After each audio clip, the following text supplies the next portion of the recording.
Hey guys, Harrison1 back at it once again for a brand new video for you, and welcome to the final part of the Fantastic Four.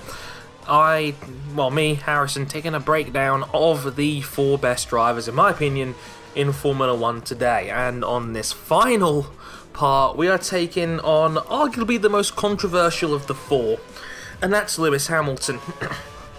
I know I said that Sebastian Vettel's probably the most polarising champion in the sport, but I know a lot of people are like Marmite when it comes to Lewis Hamilton.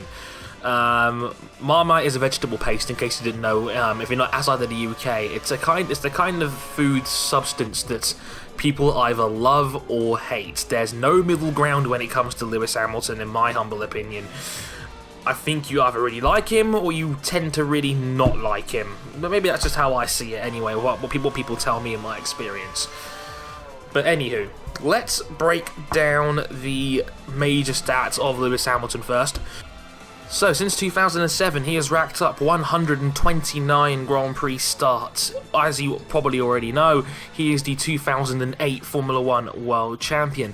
22 career wins, 54 times he's finished on the podium, 31 times he's finished on pole position, 13 times he's had the fastest lap in a Grand Prix, and in his career he has scored 1,102 points. His first race obviously was the 2007 Australian Grand Prix, and his first race win was to the 2007 Canadian Grand Prix. Now, I don't think I've seen a rookie driver in Formula 1 that has hit the ground running as well as Lewis Hamilton has. A lot of that maybe comes down to the fact he joined a McLaren, which I think at the time in 07 had the strongest car in the field, albeit illegally. Hamilton, was very fortunate to join a very, very strong team right from the get-go, and it showed. But you could, as a rookie, it kind of proves how phenomenal a talent he really is, and that's why I'm calling this video Lewis Hamilton the natural talent, because that's exactly what it is. I think from the time he was a young lad, it's quite clear that people thought he was going to be something huge and something very special. I mean, many people don't even know that he was scouted by McLaren by the time he was 10 years old as a kart racer. Ron Dennis had his eye on him, and he nurtured him and got him the opportunities to get into all these different formulas as he was growing up, and eventually into GP2 and Formula 1. And it showed. I mean, Ron Dennis was already getting his investment back right out of the box. I mean, he still holds the record for having 9 straight podium finishes to start his career. The first 9 races of Hamilton's career, he finished on the podium, from Australia through to Great Britain that season. He finished in the top 3 for all those Grand Prix. He was the youngest driver, and still is the youngest driver to ever lead a world championship at just 22. And that rookie season, he broke records for most wins, 4 pole positions, 6 and points, 109 in a rookie season. Many other years, 109 points would have won you a championship. It was just he was very unlucky in 07 not to win the title overall, losing out just slightly to Kimi Räikkönen in the end. But it's funny, like, his first 2 years in Formula 1 were definitely the strongest in terms of pure statistical reach and, overall championship position. Hit the ground running, started out incredibly strong, beat out the double world champion at the time, Fernando Alonso, and, arguably pound for pound #1 driver in the sport back then, and arguably still is today in Fernando Alonso, and beat him twice in consecutive seasons.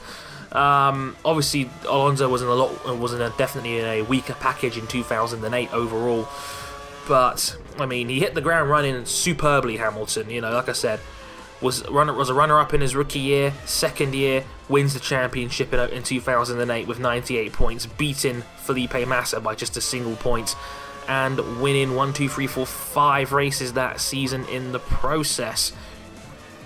But then the bad luck started to happen. I think Hamilton, over the course of his career, has been quite unlucky.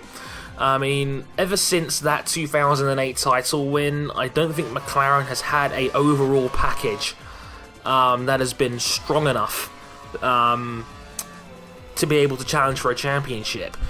Or he's just been very unlucky that there's been one or two teams that are just that little bit better.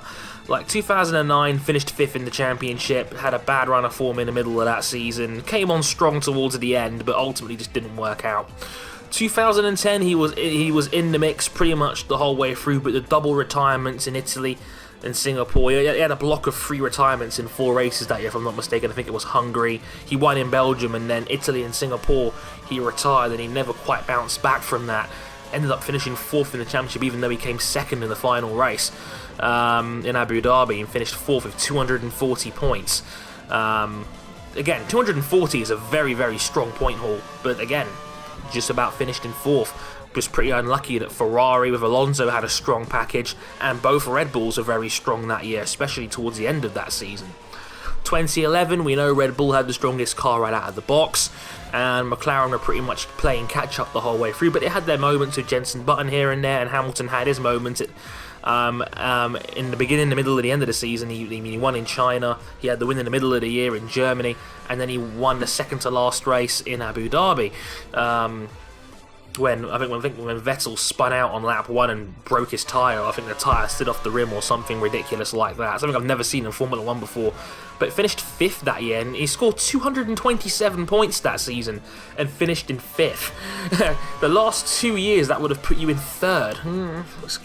It's been really unfortunate, because if you haven't done the maths and worked it out already, since he has not been back in the top 3 of a Drivers' Championship since 2008 when he won the championship.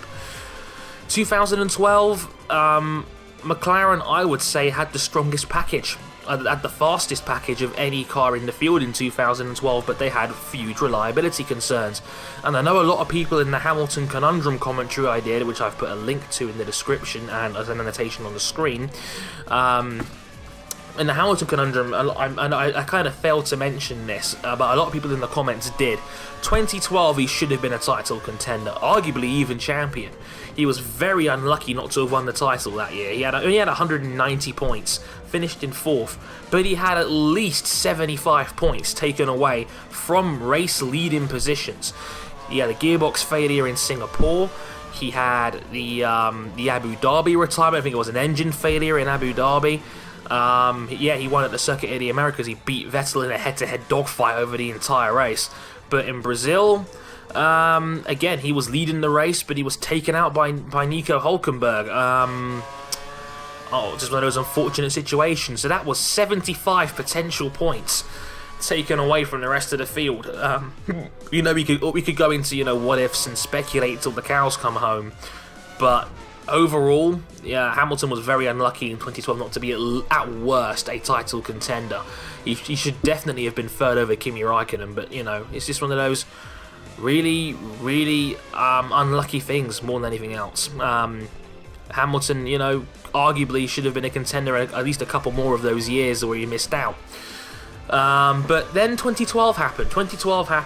I don't know why Hamilton left. I really don't. I don't think Hamilton will ever reveal the true reasons behind it. I mean, it wasn't ever a money thing, because I'm pretty darn sure from what people have said is that McLaren were matching whatever Mercedes were putting on the table for Hamilton to re-sign. Ron Dennis was no longer a part of the team. Maybe that was a factor. I think Hamilton was very close with Ron Dennis. I think there was definitely a relationship there that was very close. Maybe that was a factor. Maybe he didn't like Martin Whitmarsh as much. Maybe he didn't like the direction the team was going in, which, given 2013, probably makes more sense than people realise. I don't know. But whatever it was, he left. I think it was Niki Lauda that put a whisper in the ear and told Lewis, you know what, if you want to prove yourself and define your legacy as a driver, come to Mercedes. It'll give you all the caps you can muster. I think the contract was something along the lines of $100 million over 5 years and all the Haribo you can possibly eat. And Hamilton was like, sold, send me to Mercedes. And I think the 2013 season that's just gone by is a testament to Hamilton's improvement. And I'm looking at this from more of a positive side compared to the Hamilton conundrum where I was focusing more on the negatives. But on the positive sides of things, Hamilton has definitely gotten more consistent in his career, and the 2013 Mercedes season proves that. I mean, he only had one retirement the whole season, and that was in Japan, and that wasn't his fault. But for the first 14 races of that season, 13 times Hamilton got into the top 5 with 5 podiums and 1 race win, obviously the one win being in Hungary. And the consistency of Hamilton really showed and really shined through. He wasn't quite as strong towards the end. I think that was something to do with the cracked chassis they found afterwards in Abu Dhabi. Because he was 5th in Singapore, 5th in Korea, but then it was 6th in India, 7th in Abu Dhabi, 4th in America, and then 9th in Brazil to end the season. Just didn't quite work out in his favour. But again, another 4th place in the World Drivers' Championship, 189 points. Again, just pipping Kimi Räikkönen there in the end. And it shows how Hamilton has been able to carry his form over to a second team. Which is good. I mean, don't get me wrong, I think a part of that has to do with Mercedes definitely improving as an overall unit and as a team as well. But when you can bring in an elite driver like Lewis Hamilton and you can carry over that form and instantly increase your point haul by 100, 150%, he's a very special driver. And, it just goes to show you that, like I said, he is the most naturally gifted driver I think I've ever seen hit Formula 1 in my lifetime, at least. Probably at least since Schumacher. And, Schumacher was in his prime when I just started watching, like in 98, 99, 2000, that kind of time. Since then, I think, when it comes to natural talents, I think Hamilton is right at the top of the pile. A guy that just seemed to have a God-given gift for driving. I mean, he's also one of the strongest qualifiers the sport has ever seen. One lap of a track, he's incredible. Again, 31 pole positions, I think is 4 full-time, behind Sebastian Vettel, I think Senna and Schumacher. Again, ridiculously good on one lap of a track, and his driving style is incredibly entertaining. I can see why so many people like him so much, because his style is very reminiscent of the late Ayrton Senna, his hero and idol. Incredibly aggressive driving style, very smooth but incredibly fast. I don't think there's a better driver equipped to go 100% all out over the course of a Grand Prix, which is something that was very easy and fond to do in 2007 and 2008, the 2 years that Hamilton was at his best. Maybe that driving style would come back to hurt him in later years, I don't know. It's hard to say for sure, but it's definitely a factor that's worth considering. And now where are we at? We're now headed into 2014. Also wanted to mention, by the way, as well, that Hamilton is definitely one of the best natural passers in Formula 1 I've seen as well. Ruthless aggression. But done in a very professional and very precise manner, and I definitely applaud him for that. Again, he is definitely, I'd say, the most entertaining guy to watch in Formula 1 at his best, which, we kind of need that. I know a lot of casual fans don't like Vettel's dominance. Lewis Hamilton is the anti-Vettel. More often than not, he has to come back from further down the field because he's been unlucky with cars, and he knows how to put a move on some people. Like, for example, some of his passes in his career have been spectacular. Like, even from last season, the one on Mark Webber. A key part of his win in Hungary was being able to pass people quickly when the time called for it. I mean, that pass on Webber was ruthless and perfect. Anywho, we move on now into the 2014 season, and this is something that Hamilton's never had to go through before. I think this is the first real time that Lewis Hamilton is favourite to win the Drivers' Championship. I looked at William Hill the other day and looked at the other bookies. They all have Lewis Hamilton as title favourite. He's at 5-2 at William Hill right now. That's just 2.5 to 1, just ahead of Sebastian Vettel. I don't think even in 2009, after testing, that Hamilton was favourite, because a lot of people were talking about how good Brawn GP were looking and Jenson Button, and obviously that year, Button had gone to McLaren, and he was favourite to retain, and then Sebastian Vettel's had his run of dominance. But I don't think Hamilton really has entered a season before as favourite, which is interesting because would he be able to handle the extra pressure? This is a guy that has had problems, from a personality standpoint in the past, and being unable to control his emotion.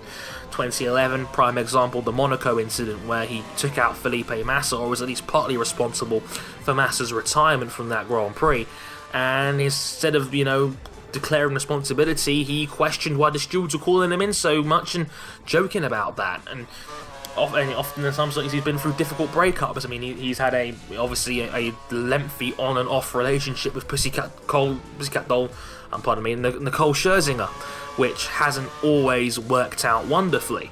They've been on and off, and that's affected Hamilton sometimes during Grand Prix and during media interviews where you can come across as being down in the dumps. So would he be able to handle the extra media pressure that comes with being a top level contender who is genuinely a top 2 viable threat to win the championship this year, given the strength of Mercedes in pre-season testing?